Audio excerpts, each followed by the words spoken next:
Magandang araw po sa inyong lahat, mga minamahal naming tagapakinig.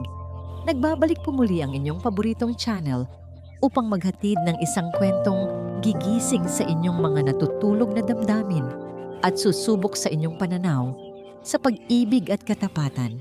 Ano ang gagawin mo kung ang isang pirasong papel na may numerong pinili mula sa puso ay magiging susi sa isang kastilyong gawa sa ginto?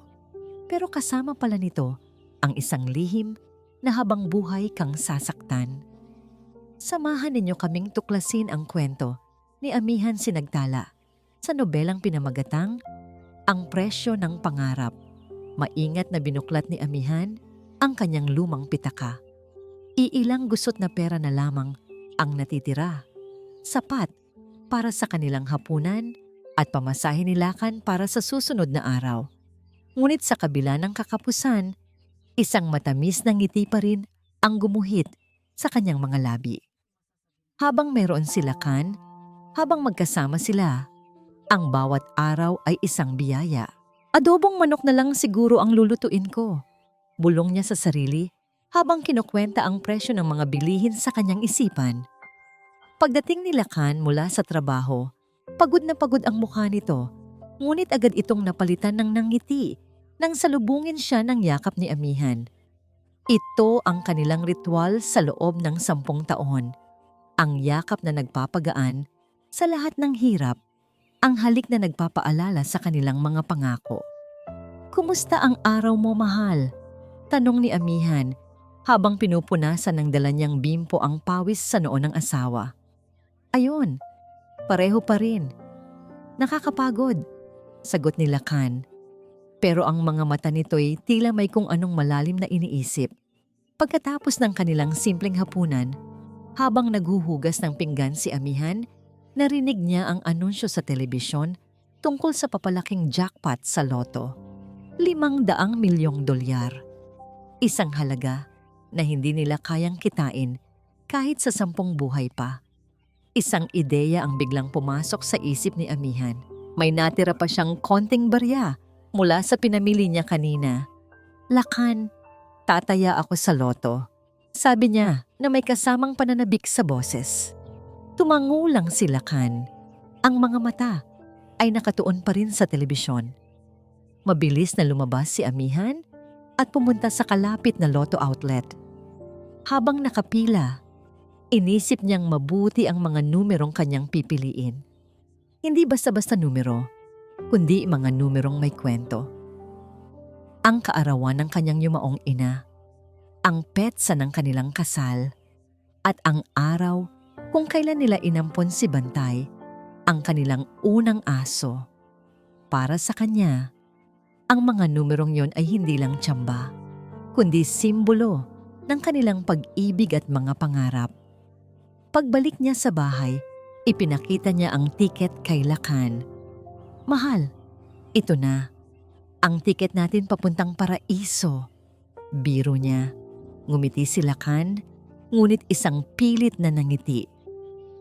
"Sana nga," sabi nito, at muling ibinaling ang pansin sa pinapanood.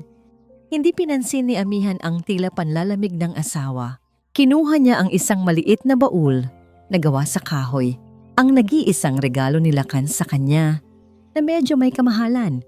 Tinawag nila itong baul ng alaala. "Dito ko ilalagay ang resibo para hindi mawala," sabi ni Amihan habang maingat na inilalagay ang kapirasong papel sa ilalim ng mga lumang litrato at sulat. "Ito ang magiging unang kayamanan sa ating baul." Kinagabihan, habang magkatabing nanonood ng TV, nagsimula na ang lotto draw. Isa-isang binobola ang mga numero. Sa unang numero, napangiti si Amihan, kaarawan ng kanyang ina. Sa pangalawa, napakapit siya sa braso ni Lakan, petsa ng kanilang anibersaryo. Sa pangatlo, sa pang-apat, hanggang sa pang-5, hindi na makahinga si Amihan. Bawat numerong lumalabas ay tumatama sa kanyang tiket. "Lakan." Nanginginig ang kanyang boses. "Tingnan mo ang mga numero." At nang bolain ang huling numero, Ang araw kung kailan dumating sa buhay nila si Bantay, napasigaw si Amihan. Isang sigaw ng hindi makapaniwalang tuwa. "Panalo tayo, Lakan! Panalo tayo!" Umiiyak siya habang niyuyugyog ang asawa. 500 milyong dolyar! Hindi na tayo maghihirap. Niyakap niya si Lakan ng mahigpit. Ang kanyang mga luha ay bumabasa sa balikat nito. Niyakap din siya pabalik ni Lakan. Ngunit sa yakap ni Lakan, may kakaibang lamig na gumapang sa kanyang likuran. Humiwalay siya at tiningnan ang mukha ng asawa. Nakangiti ito, ngunit hindi abot sa mga mata. Isang tingin na hindi niya pa nakikita kailanman. Isang tingin na nagpatigil sa kanyang pag-iyak. "Amihan," sabi ni Lakan. Ang boses ay kalmado at walang emosyon. "Ang buhay natin ay magbabago na." Huminto ito sandali at tinitigan siya ng diretso sa mata. Magpakailanman. Ang mga sumunod na araw ay parang isang panaginip para kay Amihan. Ngunit hindi ito ang panaginip na kanyang inaasahan. Ang init ng yakap ni Lakan ay napalitan ng isang nakakapasong lamig. Ang dating matatamis na salita ay naging matitipid na sagot. Masyado lang siguro siyang pagod sa pag-aasikaso ng premyo. Pilit na kinukumbinsi ni Amihan ang sarili. Hindi biro ang 500 milyong dolyar, ngunit isang hapon, ang lahat ng kanyang pag-aalinlangan ay nagkaroon ng katuparan. Umuwi si Lakan na may kasamang isang babae, matangkad, baling kinita ng katawan, at nakasuot ng isang pulang bestida na tila mas mahal pa sa lahat ng damit ni Amihan. Ang kanyang pangalan, Ilang-Ilang Villarica. Amihan, si Ilang-Ilang, ang bago kong business partner. Pakilala ni Lakan sa kanya na walang bakas ng kahit anong emosyon. "Business partner?" Nagtatakang tanong ni Amihan. Tiningnan niya si Ilang-Ilang mula ulo hanggang paa. Ang paraan ng pagtingin nito sa kanya ay may halong pang-aalipusta. "Oo, siya ang tutulong sa akin na i-manage ang ating yaman," sabi ni Lakan. Ngunit ang diin sa salitang ating ay parang isang sarkasmo. Sa loob ng sumunod na oras, naramdaman ni Amihan na para siyang isang multo sa sarili niyang pamamahay. Nag-uusap ang dalawa tungkol sa mga mansyon sa Siyudad Paraiso, mga mamahaling sasakyan at mga biyahe sa Europa na para bang wala siya roon. Ang bahay na 10 taon niyang inalagaan ay biglang naging napakaliit at luma. Nang gabing iyon, hinarap niya si Lakan. "Sino talaga siya, Lakan? Bakit kailangan mong magsinungaling?" Nanginginig ang boses ni Amihan. Hindi sumagot si Lakan. Sa halip, pumasok ito sa kanilang kwarto at paglabas ay may dala ng isang maleta. Ang maleta ni Amihan. Ibinagsak niya ito sa paanan ng asawa. "Ano to?" Halos pabulong na tanong ni Amihan habang pinipigilan ang luhang nagbabadyang tumulo. "Aalis ka na," malamig na tugon ni Lakan. "Hindi ka na parte ng buhay ko." Ang mga salitang iyon ay parang isang punyal na tumusok ng dire-diretso sa kanyang puso. Pero, paano tayo? Ang mga pangarap natin? Ang pera? Sa atin yun, Lakan. Ako ang pumili ng mga numero. Isang mapaklang tawa ang kumawala sa bibig ni Lakan. Mga numero? Yung mga walang kwentang petsa na yon? Amihan, gumising ka. Walang kahulugan ang mga yon. Ang tiket, nasa pangalan ko. Ako ang nag-claim. Sa mata ng batas, akin ang lahat. Hindi, umiiling na sabi ni Amihan. Hindi mo ito magagawa sa akin. Nagawa ko na, sabi ni Lakan. At naglabas ng telepono. Maya-maya lang ay may pumasok na 2 malalaking lalaki na nakasuot ng itim. Mga security guard. "Palabasin niyo siya," utos ni Lakan na hindi man lang tumitingin kay Amihan. Marahas siyang hinawakan ng mga gwardiya sa braso. Nagpumiglas siya. Sumigaw. Tinawag ang pangalan ng lalaking minahal niya ng buong buhay niya. Lakan, maawa kayo, huwag mong gawin to. Ngunit si Lakan ay parang isang estatwang bato. Ang tanging nakikita niya ay ang pagpasok ni ilang-ilang sa eksena na may isang mapanuyang manang ngiti sa mga labi nito. Kinaladkad siya palabas ng bahay, kasabay ng pagbagsak ng malakas na ulan, ang pagbagsak din ng kanyang katawan sa basang semento. Mula sa bintana, kitang-kita niya ang anino, nilakan at ilang-ilang. Nagtatawanan sila, masaya sila. Ang bahay na minsan niyang tinawag na tahanan ay isa na ngayong kaharian ng isang taksil. At siya, ang dating reyna, ay itinapon sa labas na parang isang basahan. Niyakap niya ang kanyang maleta, ang tanging bagay na natira sa kanya. Ngunit hindi, may isa pa, ang baol ng alaala. Nanginginig ang mga kamay na binuksan niya ito. Wala itong laman, kundi mga lumang litrato at sulat. Isang baul na kasing hungkag ng mga pangako ni Lakan. Ang sakit sa kanyang dibdib ay hindi na niya makayanan. Ang ulan, ang lamig, ang pagtataksil, lahat ay sabay-sabay na dumagan sa kanya. Nanlabo ang kanyang paningin. Ang huli niyang nakita, bago siya lamunin ng dilim, ay ang kumikinang na ilaw mula sa kanilang bintana. Isang ilaw na tila tinutuya ang kanyang kaawa-awang kalagayan. At pagkatapos, lahat ay naging itim. Nagising si Amihan sa isang sigaw na siya mismo ang gumawa. Pawis na pawis at mabilis ang tibok ng kanyang puso. Panaginip. Isang masamang panaginip na paulit-ulit na bumabalik gabi-gabi. Ang malamig na titig ni Lakan. Ang mapanuyang nangiti ni ilang-ilang. Ang marahas na pagkaladkad sa kanya palabas sa ulan. Napaupo siya sa isang manipis na kutsyon sa sahig. Hindi ito ang malambot nilang kama. Nilibot niya ang tingin. Isang maliit na kwarto, amoy ng ibang bahay. Ito ang tahanan ni Elena, ang kanyang matalik na kaibigan mula pa noong high school, ang tanging taong natakbuhan niya. Amihan, ayos ka lang. Narinig kitang sumigaw. Bungad ni Elena mula sa pintuan. May daladalang isang basong tubig. Tumango lang si Amihan, hindi magawang magsalita. Kinuha niya ang tubig at ininom ito ng isang lagukan. Ay nako, Amihan, bumuntong hininga si Elena at umupo sa tabi niya. 3 araw ka ng ganyan. Huwag mong hayaang sirain ka ng gagong yon. Hindi siya karapat-dapat sa mga luha mo. Pero paano, Elena? Sa wakas ay nagsalita si Amihan.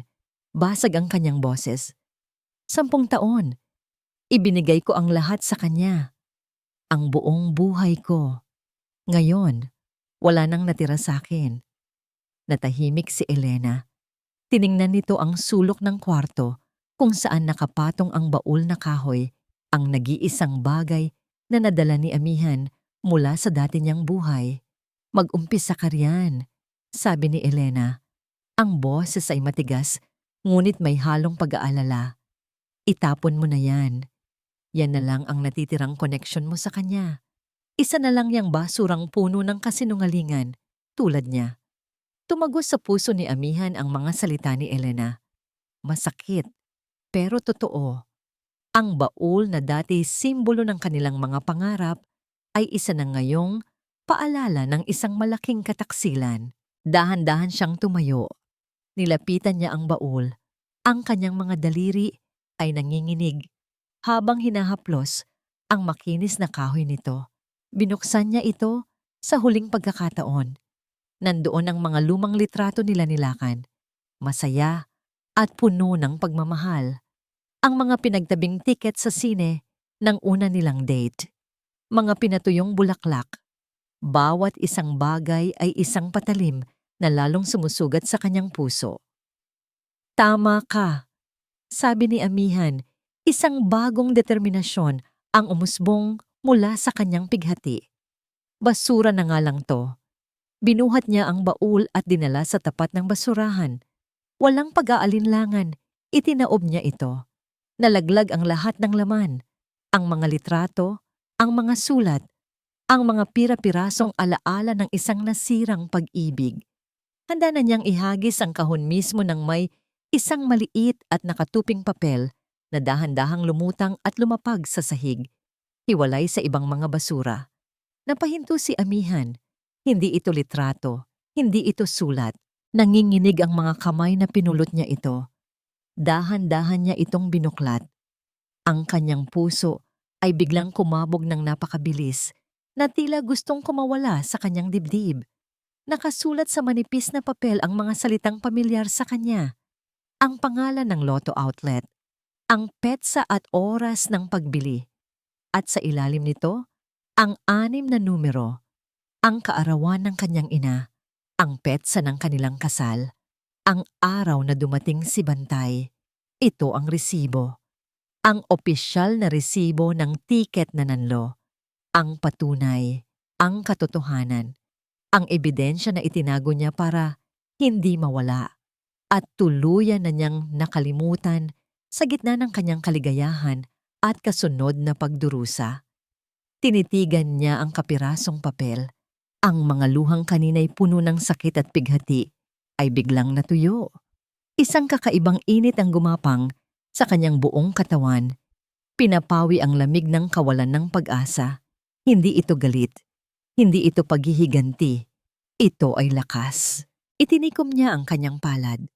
Mahigpit na hinawakan ng resibo na para bang ito ang pinakamahalagang bagay sa buong mundo. Tumingin siya sa kawalan. Ang kanyang mga mata ay nag-aalab na ngayon sa isang bagong apoy. Hindi pa tapos ang laban. Lakhan. Bulong niya sa hangin. Isang pangako. Isang sumpa. Nagsisimula pa lang ako. Ang address na ibinigay ni Elena ay nagdala kay Amihan sa puso ng Makati. Isang mundo na banyaga sa kanya. Matatayog na gusaling salamin. Mga taong mabilis maglakad na suot ay mamahaling damit. At mga sasakyang kumikinang sa ilalim ng araw. Pakiramdam niya'y isa siyang langgam na naligaw sa isang paraiso ng mga higante. Nanginginig ang kanyang mga tuhod habang nakatayo sa harap ng isang toreng gawa sa salamin at bakal.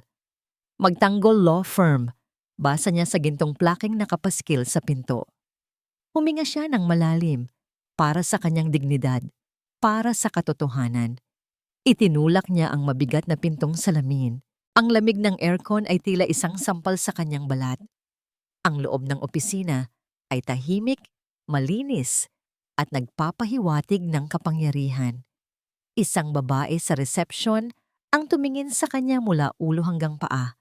Tila sinusuri kung karapat-dapat ba siyang tumapak sa mamahaling carpet niyon. May appointment po ba kayo kay Attorney Magtanggol? Tanong ng babae. Ang boses ay mataray. Wala po, pero importante po ito. Halos pabulong na sagot ni Amihan. Lalong lumiliit ang pakiramdam niya sa sarili. Nang akmang tatanggihan na siya ng receptionist, isang pinto ang bumukas. Lumabas mula roon ang isang babaeng nasa mga 30 anyos, nakasuot ng simpleng itim na blazer, ngunit may awtoridad sa bawat galaw. Ang kanyang mga mata ay matalas at tila kayang basahin ang kaluluwa ng sino mang kaharap niya. Siya si Diwa Magtanggol. I can take it from here, Sandra, sabi ni Diwa sa receptionist bago ibaling ang tingin kay Amihan. Please come in. Sa loob ng opisina ni Diwa, walang masyadong palamuti. Isang malaking estante ng mga libro tungkol sa batas at isang solong painting ng bukang liwayway sa pader. Umupo si Amihan sa silyang katapat ng malaking lamesa. Ang mga kamay ay mahigpit na magkahawak sa ibabaw ng kanyang kandungan. Ano ang maipaglilingkod ko sa iyo, Ginang? Sinagtala. Amihan sinagtala. Sagot niya. Hindi nagsalita si Diwa. Tinitigan lang niya si Amihan, naghihintay. Sa titig na yon, naramdaman ni Amihan na ligtas siyang magsalita. At nagsalita nga siya. Ikinuwento niya ang lahat. Ang 10 taon ng pagsasama, ang tiket ng loto, ang mga numerong may kahulugan, ang biglaang pagbabago ni Lakan, ang pagtataksil, ang pagpapalaya sa kanya, ang lahat ng sakit. Sa buong pagkukwento niya, hindi nagsulat si Diwa. Nakikinig lang ito. Ang kanyang mga mata ay hindi umaalis sa mga mata ni Amihan. Sa unang pagkakataon mula nang mangyari ang lahat, naramdaman ni Amihan na may isang taong tunay na nakikinig at naniniwala sa kanya. Nang matapos siya, luhaan at hapo, ang tanging tanong ni Diwa ay, nasaan ang ebidensya? Nanginginig na inilabas ni Amihan ang nakatuping resibo mula sa kanyang pitaka. Ang kapirasong papel na naglalaman ng kanyang pag-asa. Maingat niya itong inilapag sa lamesa. Kinuha ito ni Diwa. Sinuri niya ito sa ilalim ng ilaw. Kumuha siya ng isang maliit na magnifying glass. Tiningnan ng petsa ang oras, ang serial number. Tumagal ito ng ilang minuto na para kay Amihan ay isang kawalang hanggan. Pagkatapos, tumingin si Diwa sa kanya. Valid ito. Malakas na ebidensya ito, ginang sinagtala. Isang malaking bigat ang tila nabunot sa dibdib ni Amihan. Ngunit habang tinititigan niya ang abogada, napansin niya ang isang kakaibang kislap sa mga mata nito. Hindi lang ito basta simpatsya ng isang profesional, kundi tila isang malalim na pag-unawa na parang narinig na niya ang kwentong ito dati sa ibang boses, sa ibang panahon. Magkano po ang babayaran ko? Nahihiyang tanong ni Amihan. Alam na wala siyang pera. Ngumiti si Diwa sa unang pagkakataon, isang maliit, ngunit matatag na ngiti. Ibinaba niya ang resibo at ipinatong ang kanyang kamay sa ibabaw ng kamay ni Amihan. Huwag muna nating isipin yan, sabi ni Diwa. Ang kanyang boses ay puno ng kombiksyon. Hindi lang pera ang ipaglalaban natin dito, ginang sinagtala. Ipaglalaban natin ang iyong dignidad. Samantala, sa isang marangyang hardin sa Siyudad Paraiso, malakas ang tawanan at tunog ng mga kopitang nag-uumpugan. Si Lakan Di Malanta, suot ang isang mamahaling suit, ay ang sentro ng atensyon. Nakakapit sa braso niya si ilang-ilang na parang isang tropeyo. Ito na ang buhay na pinangarap niya. Ang kapangyarihan, ang respeto, ang yaman. Cheers! Sa bagong hari ng Siyudad Paraiso, sigaw ng isang bisita. Itinaas ni Lakan ang kanyang kopa ng champagne, isang mayabang na ngiti ang nakapaskil sa kanyang mukha. Ngunit bago pa man niya mailapat ang kopa, sa kanyang labi, isang lalaking nakasumpleng uniforme ang lumapit sa kanya. Mr. Lakan Di Malanta? Tanong ng lalaki. Ako nga, anong kailangan mo? Inis na sagot ni Lakan. May iniabot na isang makapal na brown envelope ang lalaki. Pinadadala po ng korte. Nawala ang ngiti ni Lakan. Naguguluhang binuksan niya ang sobre. Sa loob, isang opisyal na dokumento, isang summons. At sa itaas, malinaw na nakasulat ang pangalan ng nagsasakdal. Amihan Sinagtala. Ang ingay ng party ay biglang nawala. Ang tanging naririnig na lang ni Lakan ay ang malakas na pagkabog ng sarili niyang dibdib. Ang kanyang ngiti ay nanigas sa kanyang mukha. Kinabukasan, sumabog ang balita. Hindi ito ang balitang inaasahan ni Amihan. Hindi ito tungkol sa isang asawang inagawa ng karapatan. Sa halip, ang kanyang mukha, isang luma at kupas na litrato na kinuha mula sa kanyang lumang social media account, ay nasa harap na pahina ng isang tabloid. Ang headline na nakasulat sa malalaki at pulang letra ay sumisigaw. Desperadang ex, gustong manggulang ng biglang yaman. Nabitawan ni Amihan ang hawak niyang pandesal. Nanginginig ang mga kamay na binasa niya ang artikulo. Puno ito ng mga kasinungalingan. Isang panayam daw kay isang malapit na kaibigan ng mag-asawa na nagsasabing si Amihan daw ay isang tamad at maluho na asawa na matagal na raw silang hiwalay ni Lakan bago pa man ito manalo sa loto. At ngayon, dahil sa inggit, ay gumagawa siya ng kwento para makakuha ng pera. Walang hiya sila. Kasinungalingan ang lahat ng ito, sigaw ni Elena, na binabasa rin ang dyaryo sa likod niya. Pero hindi pa yon ang pinakamasakit. Binuksan ni Elena ang kanyang telepono at doon ang impyerno ay mas malala pa. Ang litrato ni Amihan ay kalat na sa social media. May kasamang mga hashtag na Gold Digger Wife at Hasana All na lang. Ang comment section ay isang ilog ng masasakit na salita. Kitang-kita sa mukha, mukhang pera. Ang kapal. Matapos iwanan ng asawa nung mahirap pa. Ngayon babalik kasi mayaman na. Dapat dyan kinukulong. Attempted extortion. Bawat komento ay parang isang suntok sa sikmura ni Amihan. Ang mga taong hindi siya kilala, mga taong walang alam sa kanyang sakripisyo, ay hinuhusgahan siya na parang isang kriminal. Nang lumabas siya ng bahay ni Elena para bumili ng suka, ang tingin ng kanilang mga kapitbahay ay nagbago. May mga bumubulong, may mga umiiwas, may isang matandang babae na diretsahan siyang tiningnan at umiling, puno ng pagkadismaya. Hindi ko na kaya to, sabi ni Amihan kay Diwa sa telepono, umiiyak. Sinira na niya ang pangalan ko.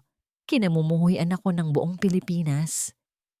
Amihan, huminahon ka, mahinahong sabi ni Diwa mula sa kabilang linya.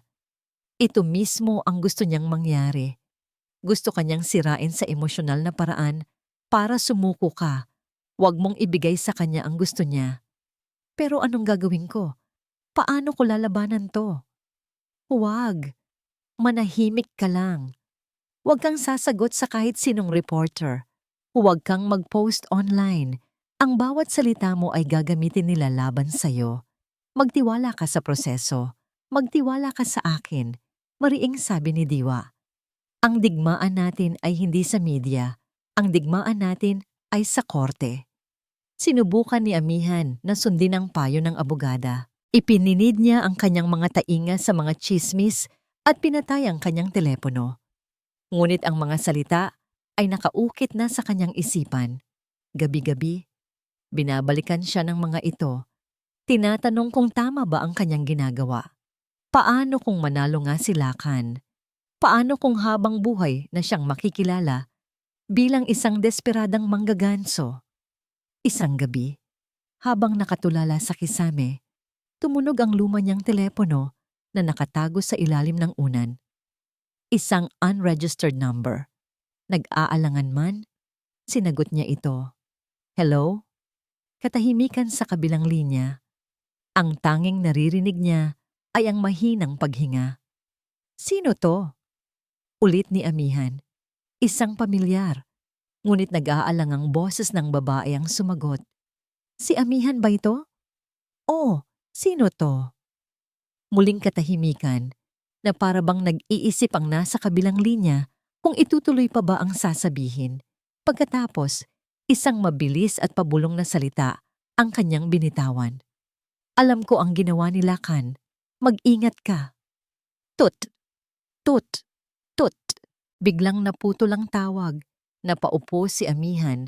Ang puso niya'y kumakabog nang mas mabilis pa kaysa dati.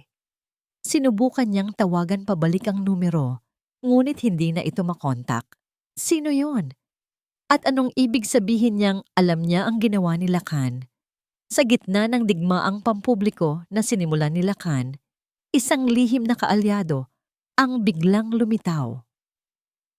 O baka naman, isa itong patibong? Nakatayo si Lakan sa balkonahe ng kanyang penthouse unit sa Siyudad Paraiso.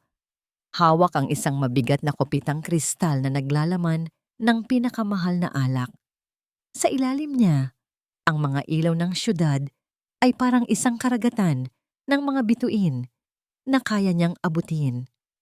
Akin ang lahat ng ito, bulong niya sa sarili. Isang ngamtang ngiti ng pagtatagumpay ang gumuhit sa kanyang mga labi. Ito na yon. Ito ang buhay na dapat ay para sa kanya. Ang bawat patak ng alak na ito ay mas mahal pa sa kinikita niya sa isang buwan noon. Ang malamig na hanging dumadampi sa kanyang muka ay hindi na ang maalikabok na hangin ng bayan ng Pag-asa. Ngunit sa gitna ng kanyang tagumpay, isang anino mula sa nakaraan ang biglang sumagi sa kanyang isipan. Naalala niya ang araw na gumuho ang mundo ng kanyang pamilya. Ang malaki nilang bahay na biglang sinamsam ng bangko. Ang kanyang ama, na dating isang respetadong negosyante, ay yumuko sa kahihiyan. Ang mga tingin ng awa at pangungutya mula sa kanilang mga kaibigan, ang pakiramdam na maging maliit, na maging isang dating mayaman, isang sumpa ang binitiwan niya noon. Hinding-hindi na siya babalik sa putik na yon. Kahit anong mangyari, kahit sino pa ang kailangan niyang tapakan. Lakan, mahal? Ang malambing na boses ni Ilang-Ilang ang pumutol sa kanyang pag-iisip. Lumapit ito sa kanya, nakasuot ng isang seda na roba, at yumakap mula sa kanyang likuran. Bakit gising ka pa? May problema ba? Tanong nito. Wala. Iniisip ko lang ang kinabukasan natin. Sagot ni Lakan. Habang hinahaplos ang braso nito, naramdaman niya ang bahagyang paninigas ng katawan ni Ilang-Ilang. Kinakabahan ako sa kaso, Lakan. Paano kung manalolo siya? Humarap si Lakan at hinawakan ang mukha ni Ilang-Ilang. Nakita niya ang takot sa mga mata nito. Isang takot na kailangan niyang puksain. Shh! Huwag mong isipin yan, sabi niya. Ang boses ay malumanay, ngunit may diin. Si Amihan ay isang desperadang anino nung nakaraan.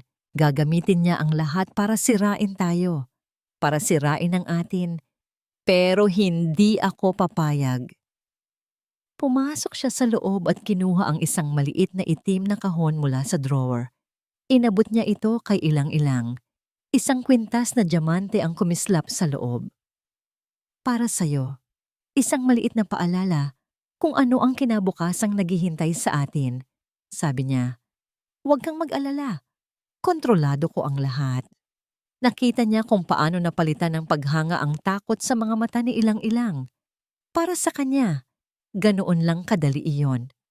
Ang mga babae, ang mga tao, lahat sila ay may presyo.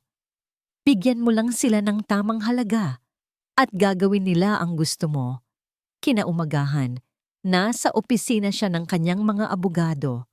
Isang grupo ng mga pinakamagagaling at pinakamababayarang abogado sa bansa. Simple lang ang gusto kong mangyari, sabi ni Lakan habang nakadekwatro sa isang mamahaling leather na upuan. Durugin ninyo siya. Gamitin ninyo ang lahat ng pera ko. Bumili kayo ng mga testigo. Bayaran ninyo ang media. Gawin ninyo ang lahat para magmukha siyang sinungaling. Gusto kong pagsisihan niya ang araw na kinalaban niya ako. Isang mayabang na ngiti ang binitiwan ng lead counsel niya. Consider it done, Mr. Di Malanta. Sa katunayan, may nahanap na kaming isang witness na handang tumestigo na narinig niya mismo si Mrs. Sinagtala na binabalak kang perahan. Napatango si Lakan, puno ng satisfaksyon. Napakadali lang pala talaga. Ang pera ang tunay na kapangyarihan. Pag-uwi niya, nadaanan niya ang isang salamin sa hallway ng kanyang penthouse. Napahinto siya at tinitigan ang sariling refleksyon. Isang lalaking matagumpay, isang lalaking makapangyarihan, ang hari ng kanyang sariling imperyo. Ngunit sa isang saglit, sa likod ng refleksyong yon, nakita niya ang anino ng isang batang lalaki, payat, gutom, at puno ng galit sa mundo. Napapikit siya ng mariin. Karapat dapat ako rito. Bulong niya sa kanyang refleksyon. Pinaghirapan ko to. Akin to. Kinuha niya ang kanyang telepono at tinawagan ng kanyang abogado. Yung witness, sabi niya, ang boses ay malamig at walang bakas ng pag-aalinlangan. Doblehin ninyo ang bayad sa kanya.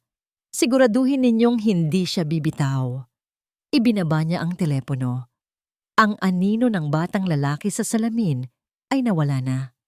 Ang natira na lamang ay ang refleksyon ni Lakan Di Malanta, ang hari, ang mananalo. Sigurado siya roon, Ngunit sa gitna ng kanyang katiyakan, tumunog ang telepono ng kanyang abogado. "Sir," sabi nito, may bahid ng pag-aalala sa boses. "May problema tayo. Ang witness na kausap natin, ayaw nang tumuloy. May nakausap daw siyang ibang tao. Nanigas-silakan." "Sino? Sinong nakausap niya?" "Hindi niya sinabi, sir. Pero may binanggit siya. Isang babae daw na tumawag sa kanya kagabi."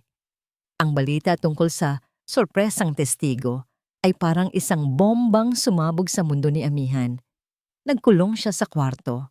Ang tapang na naramdaman niya noong una ay unti-unting nauubos, nilalamon ng takot at pag-aalinlangan. "Paano kung may maniwala sa kanya, Diwa?" tanong ni Amihan sa abogada. Basag ang kanyang boses sa telepono. "Resibo laban sa salita ng isang testigo. Paano kung isipin ng hukom na nagsisinungaling ako?" "Amihan, huminga ka," sagot ni Diwa. Ngunit sa unang pagkakataon, narinig ni Amihan ang bahid ng pag-aalala sa boses nito. "Kaya nga kailangan nating maging mas matatag ngayon." Kinabukasan, hindi inaasahang dumating si Diwa sa bahay ni Elena. Hindi ito nakapang-opisina. Nakasuot lang ito ng simpleng maong at puting t-shirt. "Magbihis ka, Amihan. Aalis tayo." Sabi nito, walang paligoy-ligoy. "Saan tayo pupunta?" "Sa isang lugar kung saan kailangan mong makita kung bakit hindi ka pwedeng sumuko," sagot ni Diwa. Dinala siya ni Diwa sa isang malayong sementeryo sa probinsya. Tahimik ang lugar. Tanging huni ng mga ibon at pagaspas ng hangin sa mga puno ang maririnig. Huminto sila sa harap ng isang simpleng puntod na napapalibutan ng mga puting bulaklak. Nakaukit sa lapida ang pangalan, Amor de Guia. "Sino po siya?" tanong ni Amihan. Hindi sumagot si Diwa. Sa halip, umupo ito sa damuhan sa tabi ng puntod. Tumingala ito kay Amihan at sa mga mata nito, nakita ni Amihan ang isang sakit na matagal na nitong itinatago. "Ang nanay ko," mahinang sagot ni Diwa. Siya ang dahilan kung bakit ako naging abogada. Nagsimulang magkwento si Diwa. Tungkol sa kanyang ina, isang simpleng may bahay na ibinigay ang lahat para sa kanyang pamilya. Tungkol sa kanyang ama, isang lalaking mapagmahal. Hanggang sa yumaman ito dahil sa isang negosyong itinayo nilang mag-asawa. Ang pera ay binago nito. Nagkaroon ito ng ibang babae at sa pamamagitan ng mga legal na dokumentong pikil at panloloko, inagaw nito ang lahat ng pinaghirapan ni Amor. Nawala sa kanya ang lahat, Amihan. Pagpapatuloy ni Diwa, ang boses ay nanginginig na. Ang bahay, ang negosyo, ang dignidad, iniwan siyang walang-wala. Nakita ko kung paano siya unti-unting namatay dahil sa sobrang sama ng loob. Bago siya mamatay, nangako ako sa kanya. Nangako ako sa sarili ko. Hinding-hindi ko hahayaan na may mangyari pa itong muli sa ibang babae hanggat kaya kong tumulong. Hinawakan ni Diwa ang kamay ni Amihan. Kaya nang pumasok ka sa opisina ko at ikinuwento ang nangyari sa'yo, hindi lang kliyente ang nakita ko. Nakita ko ang nanay ko. Nakita ko ang sarili ko na walang nagawa noon. Ayokong maramdaman muli ang pagsisising iyon. Ang mga luha ay malayang dumaloy sa mga mata ni Amihan. Hindi dahil sa awa sa sarili, kundi dahil sa isang malalim na pag-unawa at koneksyon. Hindi na siya nag-iisa sa laban na ito. Ang bigat na kanyang dinadala ay biglang gumaan dahil may isang taong hindi lang lumalaban para sa kanya, kundi lumalaban kasama niya. "Salamat, Diwa," sabi ni Amihan. Pinipiga ang kamay ng abogada. "Salamat. Lalaban tayo, Amihan, at mananalo tayo," mariing sabi ni Diwa, pinupunasan ang sariling luha. Habang pabalik sila sa kotse, tumunog ang telepono ni Diwa, isang investigador na inupahan niya. "May nakuha na ako," sabi ng lalaki sa kabilang linya. "Si Ilang-Ilang Villarica.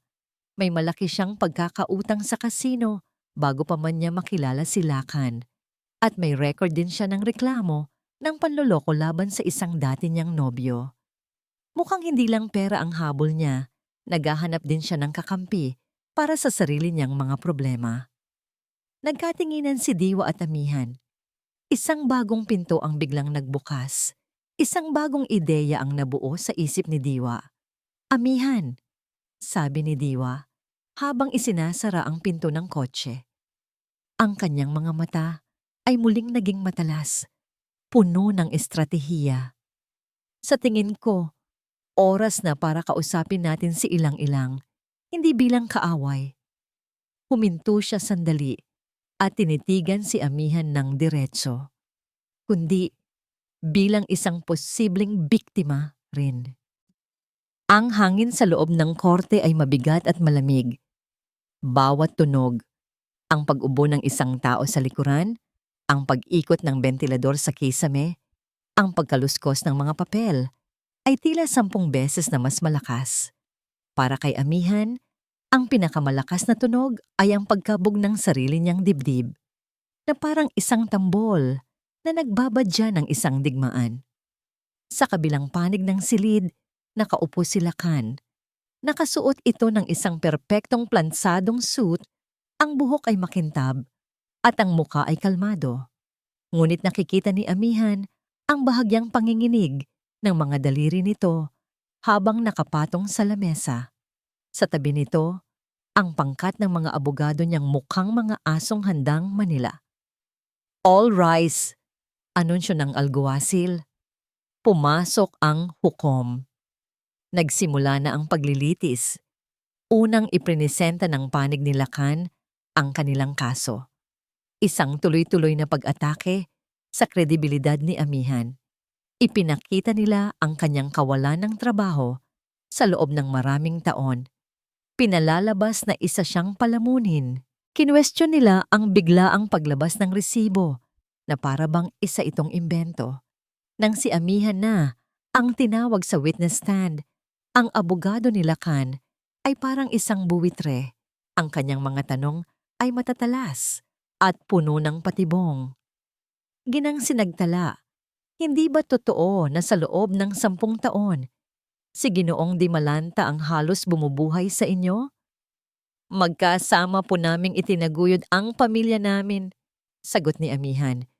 Pilit pinapanatili ang kalmadong boses. Isang tanong, isang sagot lang po. Ginang sinagtala, oo o hindi? Oo, pero salamat. At hindi ba't totoo rin na bago pa man ang insidente sa loto, ay madalas na kayong mag-away dahil sa pera? Hindi po totoo yan. Talaga ba? Dahil may testigo kami na magpapatunay na narinig kanyang sinisigawan ang kliyente ko tungkol sa kanyang kakulangan bilang isang provider. Ang bawat tanong ay idinisenyo para ipamukha sa korte na siya ay isang asawang materyoso at reklamador. Naramdaman ni Amihan ang mga matang nakatitig sa kanya, ang mga bulungang mapanghusga. Kahit si Diwa ay hindi makapagsalita dahil ang mga tanong ay pawang objectionable sa mata ng batas. At pagkatapos, tinawag nila ang kanilang sorpresang testigo, isang matandang kapitbahay nila sa bayan ng Pag-asa na pinangakuan ng pera. Opo, narinig ko po mismo, panunumpa ng matanda sa korte. Sinabi po ni Amihan sa akin, pag ako yumaman, iiwan ko rin ang Lakan na yan. Plano niya po talagang perahan ang asawa niya. Isang malaking kasinungalingan. Napatingin si Amihan kay Lakan. Isang maliit, mapanuyang na ngiti ang sumilay sa labi nito. Isang ang ngiti ng tagumpay. Ang puso ni Amihan ay bumagsak. Tila lahat ng bagay ay laban sa kanya. Ang pera ni Lakan ay kayang bumili ng lahat. Ng mga abogado, ng media, at ngayon, pati ng mga sinungaling na testigo. Tumingin siya sa hukom. Ang mukha nito ay seryoso. Walang mababasang emosyon, ngunit ramdam ni Amihan ang pagdududa nito sa kanya. Your Honor, we rest our case. Mayabang na idineklara ng abogado ni Lakan na para bang tapos na ang laban at sila na ang panalo. Ang buong silid ay binalot ng katahimikan. Si Amihan ay napayuko, handa nang tanggapin ang kanyang pagkatalo. Ngunit sa gitna ng katahimikang yon, isang boses ang pumailan lang, kalmado, matatag, at puno ng awtoridad. Tumayo si Diwa Magtanggol. "Your Honor," sabi niya. Ang kanyang tingin ay diretso sa hukom. "We would like to call our final witness to the stand." Huminto siya sandali. Hinahayaan ang bawat salita na magkaroon ng bigat. Tumingin siya sa direksyon kung nasaan sila kan. Miss Ilang-Ilang Villarrica. Isang kolektibong paghinga ng pagkagulat ang narinig sa buong korte. Lahat ng mga mata ay napalingon sa direksyon ng pintuan sa likuran. Si Lakan, na kanina'y puno ng kumpiyansa, ay biglang napanganga. Ang kulay ng kanyang mukha ay biglang naglaho, napalitan ng isang nakakakilabot na putla. Tumingin siya sa pintuan na parang nakakita ng isang multo. At mula sa pintuang iyon, dahan-dahang pumasok si Ilang-Ilang. Ang paglakad ni Ilang-Ilang mula sa pintuan patungo sa witness stand ay tila tumagal ng isang kawalang hanggan. Bawat tapak ng kanyang stiletto sa sahig ay umalingaw-ngaw sa nakabibinging katahimikan ng korte. Hindi siya nakatingin kahit kanino, maliban sa isang tao, si Lakan. At sa kanyang mga mata, wala ng paghanga o pagmamahal, kundi purong galit at pagkasuklam. POV Lakan. Hindi ito pwedeng mangyari. Anong ginagawa niya rito? Ito ba ang babaeng tumawag sa testigo niya? Siya ba ang traidor? Ang isip ni Lakan ay naghalo-halo. Ang babaeng akala niya ay isang palamuti na kayang-kaya niyang kontrolin sa pamamagitan ng pera at mga diamante ay narito ngayon, handang maging sarili niyang tagapagwasak. "Huwag, Ilang." Halos gusto niyang isigaw. "Huwag mong gawin to."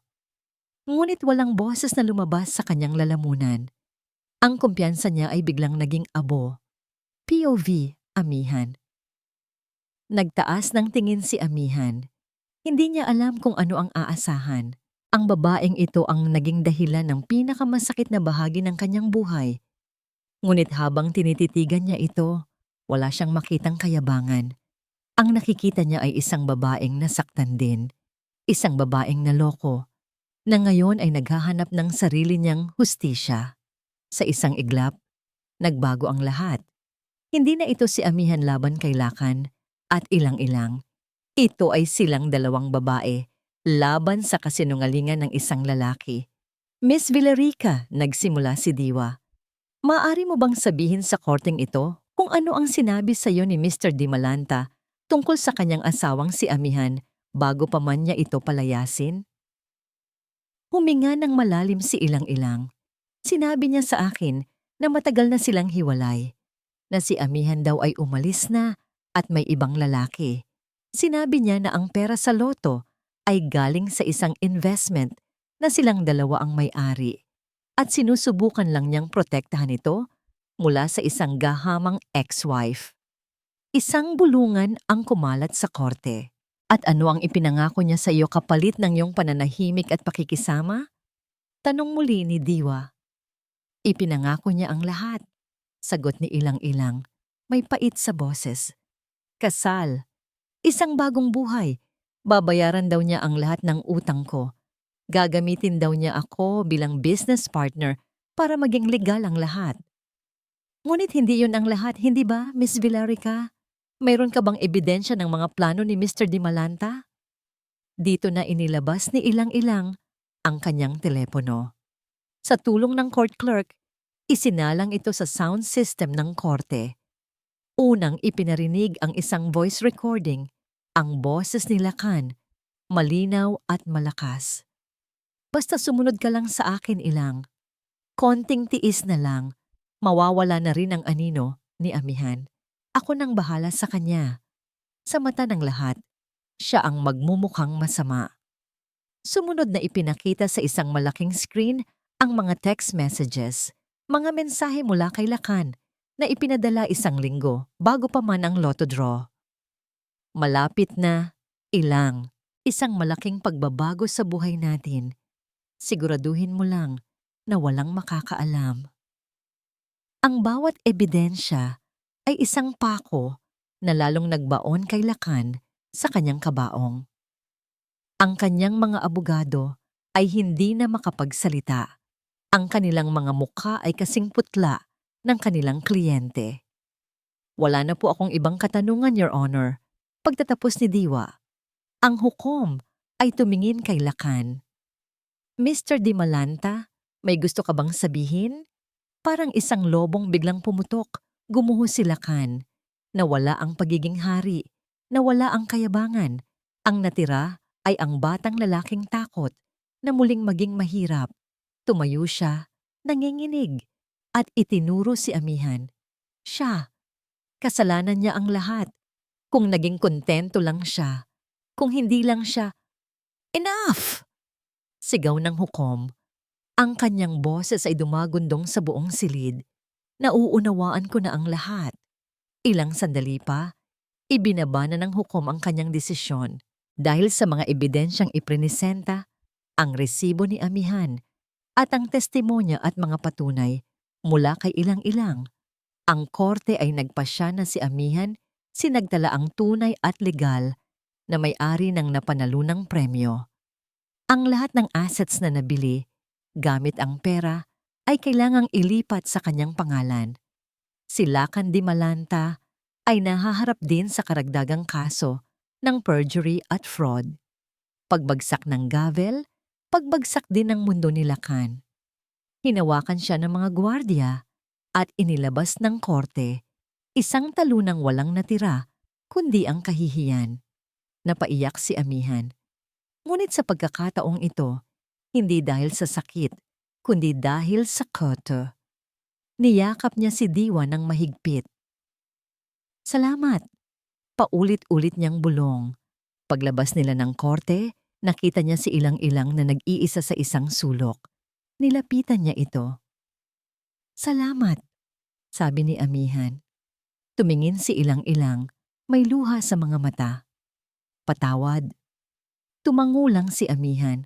Sapat na yon. Pareho silang biktima. Pareho na silang malaya. Makalipas ang ilang buwan, nakatayo si Amihan sa harap ng isang bagong tayong gusali. The Amor de Goya Foundation, a haven for betrayed women. Isang pundasyon na itinayo niya sa tulong ni Diwa para tulungan ang mga babaeng dumanas ng katulad ng pinagdaanan nila ng ina ni Diwa. Tumingala siya sa maliwanag na kalangitan. Hindi na siya si Amihan na asawa ni Lakan. Hindi na siya ang babaeng kinawawa at tinapakan. Siya na si Amihan Sinagtala, isang babaeng natagpuan ang kanyang halaga hindi sa 500 milyong dolyar, kundi sa lakas na bumangon mula sa abo ng kataksilan, malaya, buo, at sa wakas, payapa. At dito na po nagtatapos ang kwento ni Amihan Sinagtala. Isang paglalakbay na nagturo sa atin na ang pinakamalaking yaman ay hindi nasusukat sa pera, kundi sa dignidad at katotohanang hindi kayang nakawin ni Numan. Taos-puso po akong nagpapasalamat sa inyong walang sawang pagsubaybay sa bawat kabanata ng nobelang ito. Ang inyong mga reaksyon at komento ang nagbibigay sa amin ng inspirasyon upang magpatuloy. I-comment nyo lang po sa ibaba kung anong aral ang inyong napulot sa kwento ni Amihan. At kung kayo ay nasa katulad ng sitwasyon, sana'y magsilbi itong paalala na may pag-asa at may hustisya. Kung nagustuhan nyo ang kwentong ito, isang pindot lang po sa like button, ay share sa inyong mga kaibigan at kapamilya, at huwag kalimutang mag-subscribe para sa mas marami pang mga kwentong aantig sa inyong mga puso. Muli, ako po ang inyong lingkod, nag-iiwan ng isang paalala. Ang bawat puso ay may sariling kwento, at ang bawat kwento ay may aral na naghihintay. Hanggang sa muli. Paalam.